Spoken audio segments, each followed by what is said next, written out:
So, what we want to do to just kick off the conversation, Andy, is we just want, if you could just share a little bit about yourself, just like 30 seconds, just to help people understand a little bit about your background. Yeah.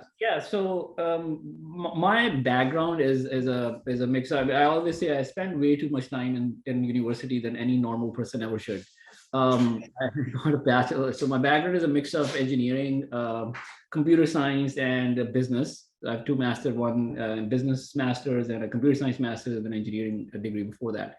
And then my work experience is a mix of startup, enterprise, and consulting, and with a mix of, again, software engineering, analytics, and design and UX. So it's very multidisciplinary and diverse. Right now, I lead engineering and innovation in the AIOps team at RBC. And our mission essentially, it's a very simple mission. Our mission is uptime, right? All of our RBC digital products and services and our production systems, our mission is to utilize AI to maximize uptime. What that means is either use AI to predict and prevent bad stuff, and when I say bad stuff, I mean an outage that throws, our online banking or payments offline, right, for a few hours, which affects our customers. So either predict or prevent that stuff from happening in the first place using AI, or when stuff like this does happen, then utilize AI to recover from it as quickly as possible.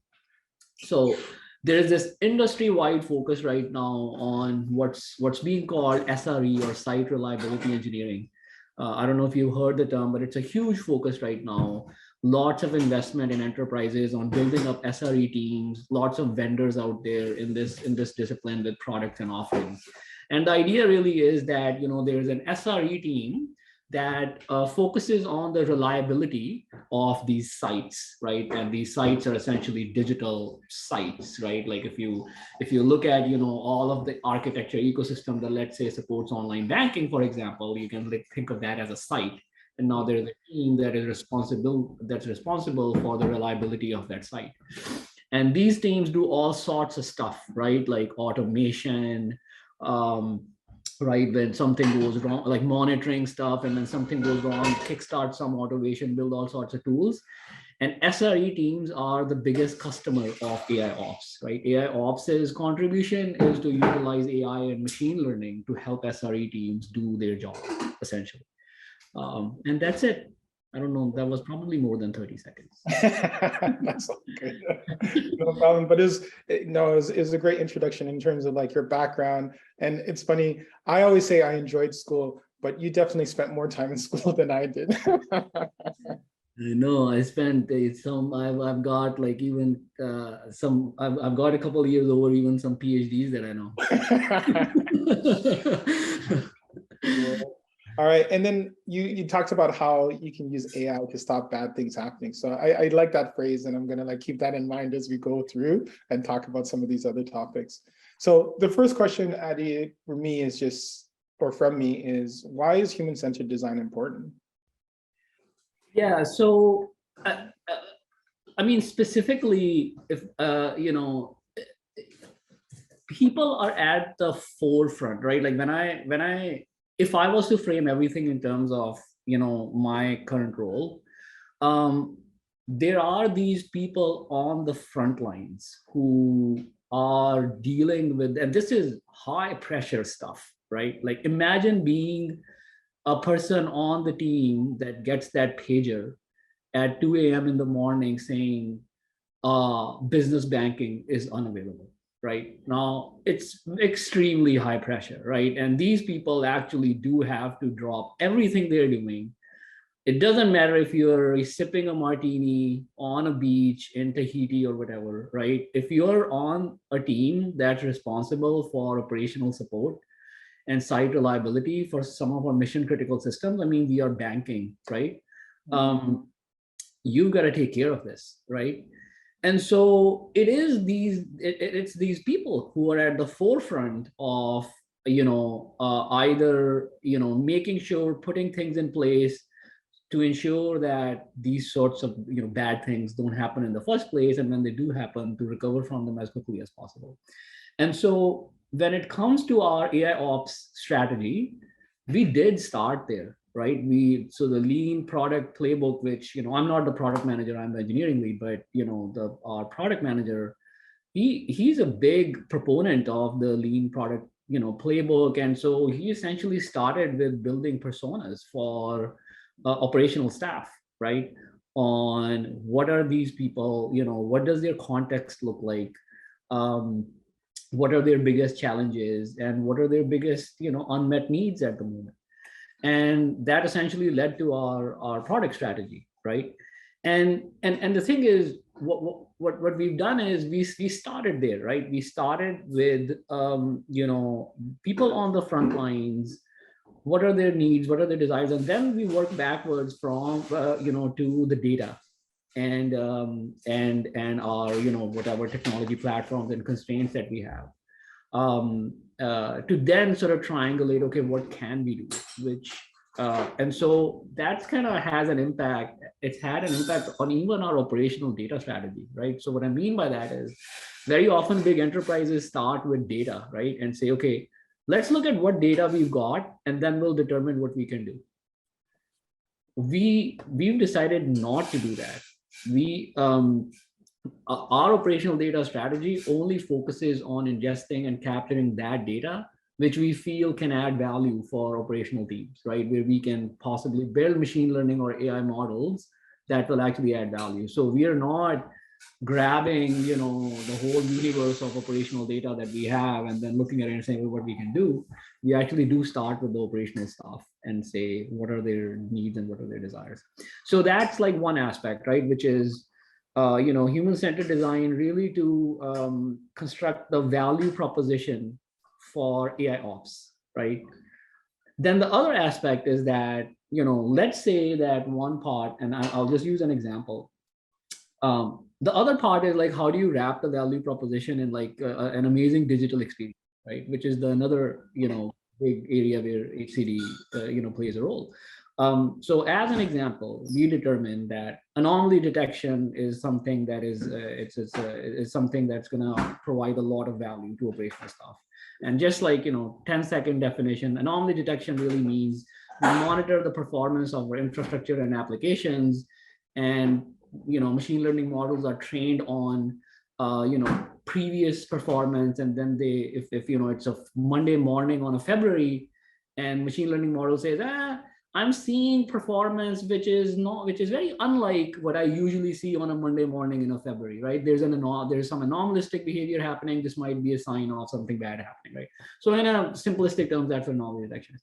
But in any case, so let's say that one big part of our value, our product strategy is that anomaly detection is very, very helpful. Now we need to deliver this in like an experience that actually is a good experience for operational staff, right? So the anomalies have to be fast enough. They have to be surfaced in a context where they're actually reaching to the operational staff and being discovered by them, right?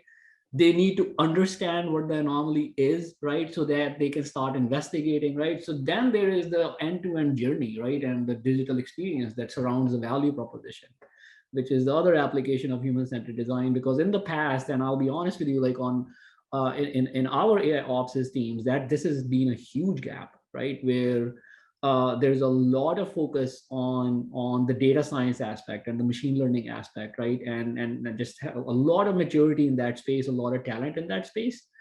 But then when we say, okay, well, the machine learning model, all it's going to do is take an input and give you back a prediction, right? Yeah. That's just one little piece of the end-to-end journey, right? Yeah. The model itself just sits on a shelf. And so that was actually, on the value proposition front, we were already very mature. We had identified the right things based from a customer or from an HCD perspective. Mm-hmm. But that was my contribution on this team. My big contribution on this team was to then say, how do we deliver all of this in a way where it's a fantastic experience for the people who are consuming it?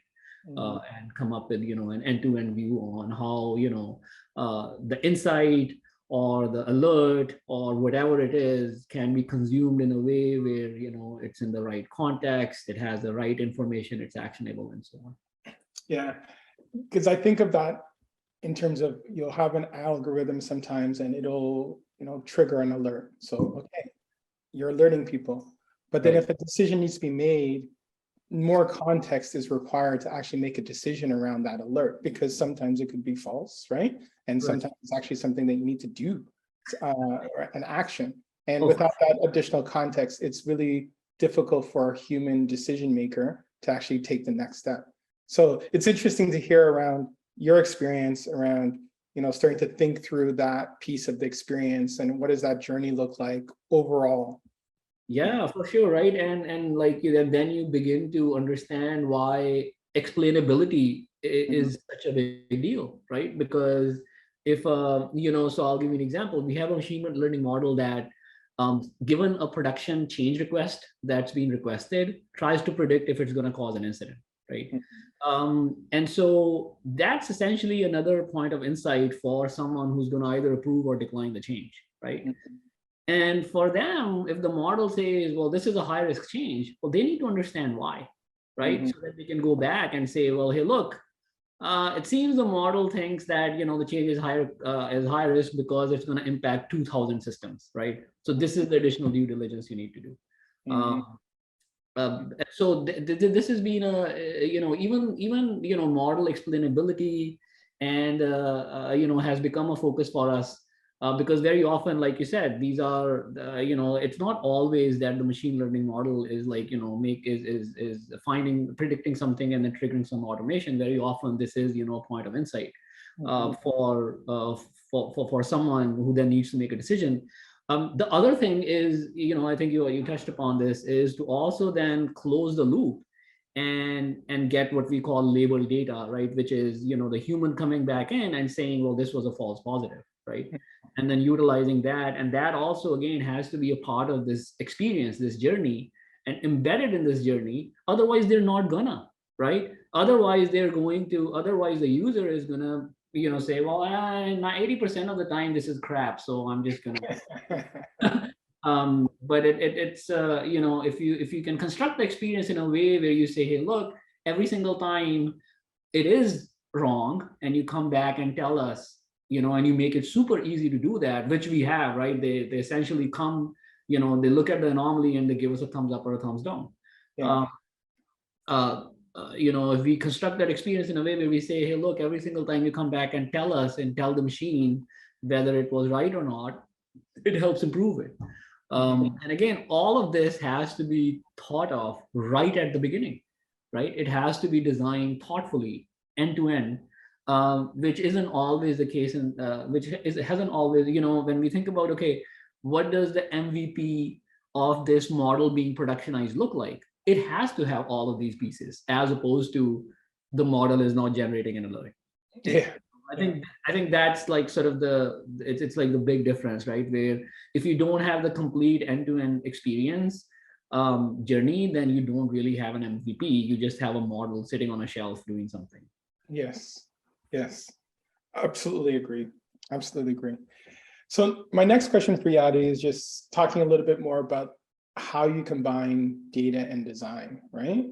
So can you just talk a little bit more, because you have that experience with experience design, service design, you have the experience with data analytics, algorithms. So right. How do you think about combining those two areas of expertise to deliver value?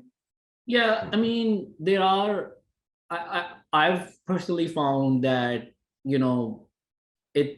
it works in either one of two directions. One is, analytics can tell you something weird is going on there. You need to go find out. You need to investigate, right? So it's almost like where the quantitative leads the qualitative, right? Where, I mean, as an example, the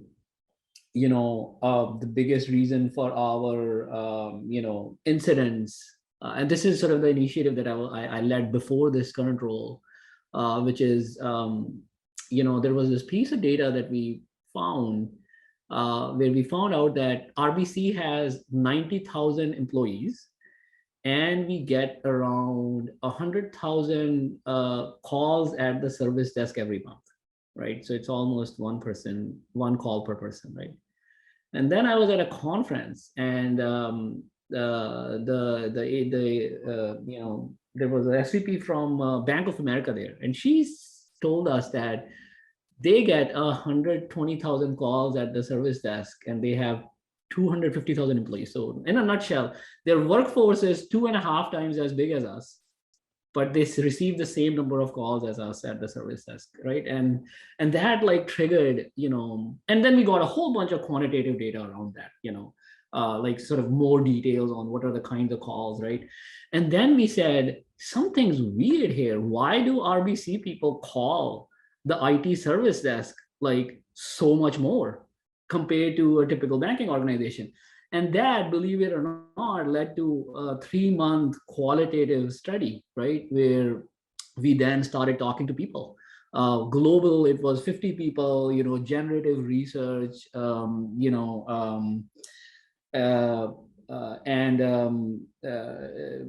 found out insights, right? Like that's when, we got into the qualitative.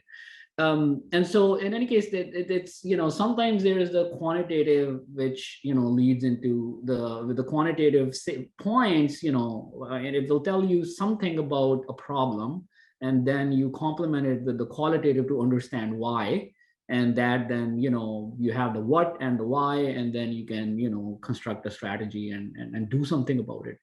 And then sometimes it's the opposite, right? Where there have been instances, for example, in the past where, my job was to look at the RBC employee workforce's experience with technology, with workplace IT, and identify the biggest areas of improvement. And we didn't have any data in this space.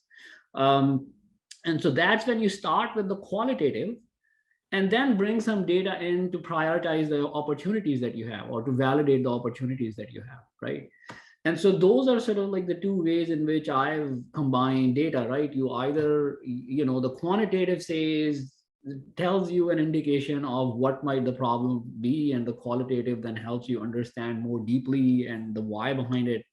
Or the other way around, right? Where sometimes you just don't have the benefit of quantitative data to size opportunities or identify opportunities to begin with.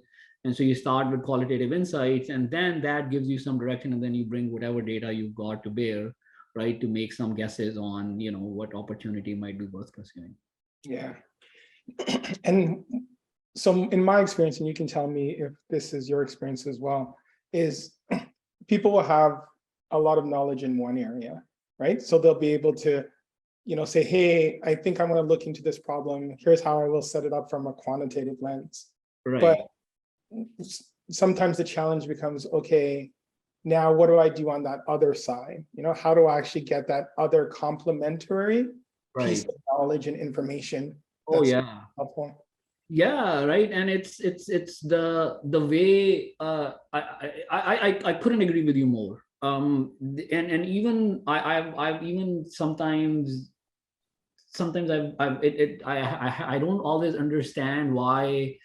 Even organization design, I think, is sometimes a culprit, where you have the quantitative people sitting on that team and the researchers sitting on that team, and they don't talk to each other, right? And they are creating these reports in isolation, right? Yes. And when you look at each report or each sort of like insight in isolation, it leads to very different conclusions compared to if these were complementary and were done together in a integrated fashion, right? This was my big gripe in HR, where there was a listening and insights team and a people analytics team, completely separate under different SVPs, right? And barely spoke to each other. Over time, it did actually end up going in the right direction, right? So I guess those lessons do get learned. And they are now very closely integrated with each other. But 100%, I agree with you. I think that the qual and the quant have to work hand in hand. Yeah. All right. Yeah. And, and knowing the types of things that you've done, Adi, and it sounds like you've been doing really interesting work at RBC for the last couple of years. So again, you talked about HR, operations, so it sounds like you jumped around a little bit, but, getting opportunity to get deep in a bunch of areas. So my question to you, Adi, is that as you start to think for the future, what avenues are you looking to explore related to AI and design that you're, excited about for the future?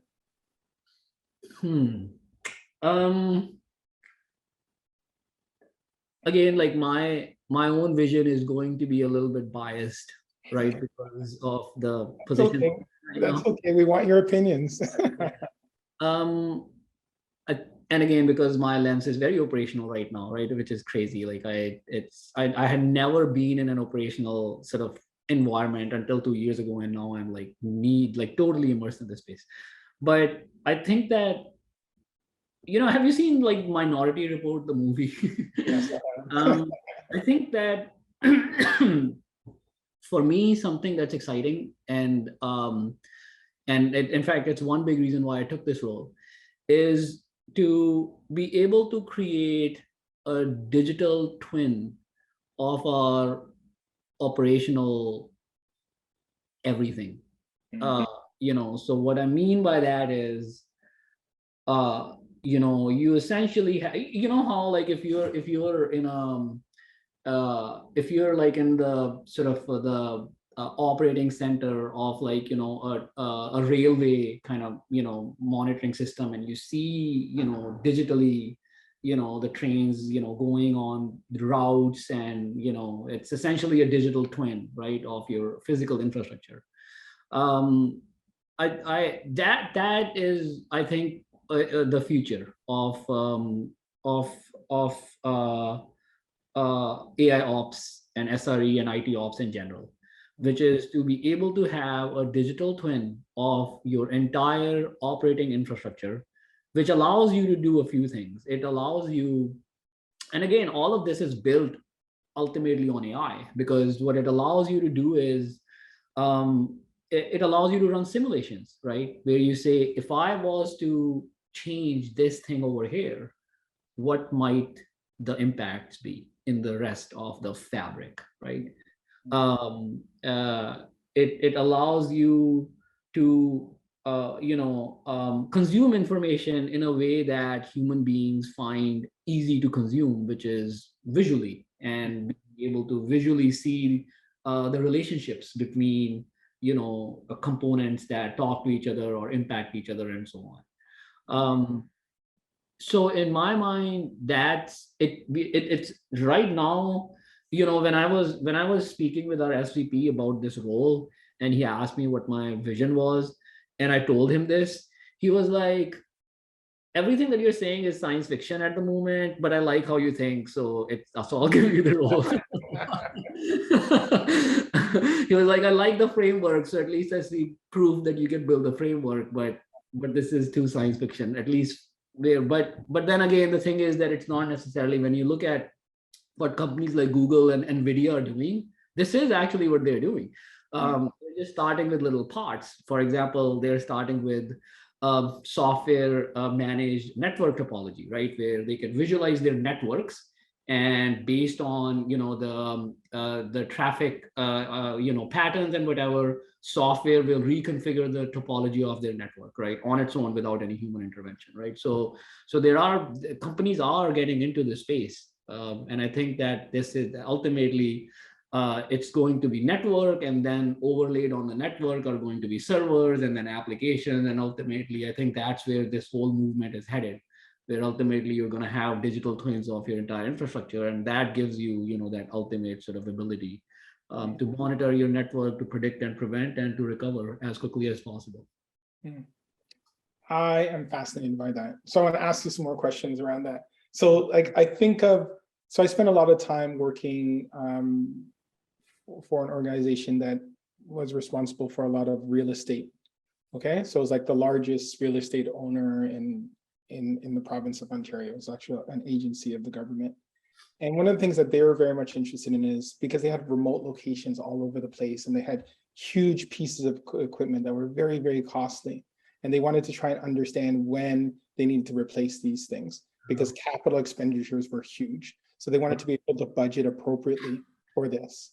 And as you're telling me that story, you talked about like just being able to understand what's going on, right? So kind of having a digital twin. So for them, they were looking at trying to put as many sensors as they could into the actual physical infrastructure so that they could understand what was happening, what was taking place, and that they could use that information to, like you talked about, simulate things and make estimations for the future. So like on a physical like perspective, I feel like that's, you know, something that people have been talking about. It's there, you know, IoT, like Internet of Things, all that stuff has kind of been pushing. Oh yeah, like so that's you exactly hit like the, so in my mind, you know, and again, when I was presenting like my vision on what the various capabilities are to do something like this, the very foundation is in my mind the sensory network, right? And in the case of like machines, it can be actual sensors. In our case, it's machine learning models that are monitoring and predicting, right? So anything that is giving you a signal, right, of, hey, something's going on here, or something might be off. The collection of these things across your network is your sensory network, and it's the absolute foundation of this stuff, right? Then on top of that, you need a few more capabilities, right? You need then the capability to surface, you know, well, there is the noise reduction aspect, right? Because before you know it, you got too many sensors that are way too chatty, and you need to figure how to reduce, and you need to be able to correlate noise coming or events or alerts coming from here to events alerts coming from here to say, well, hey, you know what, something really is at a systems level wrong, right? So whatever multiple techniques you need to then make sure that only the most meaningful stuff is getting surfaced, and then the capability to surface it up in the right context so that it gets discovered by the right person at the right time, which is like a whole capability in of itself. Then the ability to, you know, the capability to actually trigger, you know, automation or, you know, a sequence of action, right? Like based on whatever your sensory network is finding.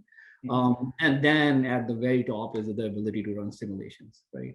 And so it's really the collection of those capabilities, right? And but again, what's feeding all of this is your sensory network. It's the absolute simulation. Yeah, and I think that that's where I find interesting in terms of like, so what can we add to that sensory network, right? That will allow us to have more understanding, more insight around what's happening, and then potentially, like you said, you know, either starting to simulate, starting to model, right? Trying to do things that will give you an opportunity to predict better, right? Anticipate, you know, all these things that can be of huge value for an organization. So that like, I guess one of the things I'm just running away was like, okay, what other types of sensors, right? How can you expand that sensory network to make even more information available, more context? But then again, with more information and more context means more things that you have to try to weed out, right? To understand. It's something we have to invest in, you know, like we actually have an event noise reduction initiative happening right now, because we've got too many of them. And part of it is correlating, right? Like part of it is to say, well, hey, look, you know, for this, because generally speaking, when a systematic failure happens, multiple things are going wrong at the same time, right? So the ability to correlate various kinds of events, right, or signals is huge. And that really is our next step, because, you know, anomaly detection, as I was explaining before, is again one kind of sensor, right? But then we have you know, anomaly detection on a server, and then anomaly detection on an application. And it's when you start saying, well, look, there is the CPU usage is off the charts, but then the application is also throwing errors in its logs, right? And that's when you start saying, well, hey, look, something's actually causing problems, right? So for us, that's the next big thing, right? Which is to be able to noise reduction by being able to you know, group meaningful events together. Cool.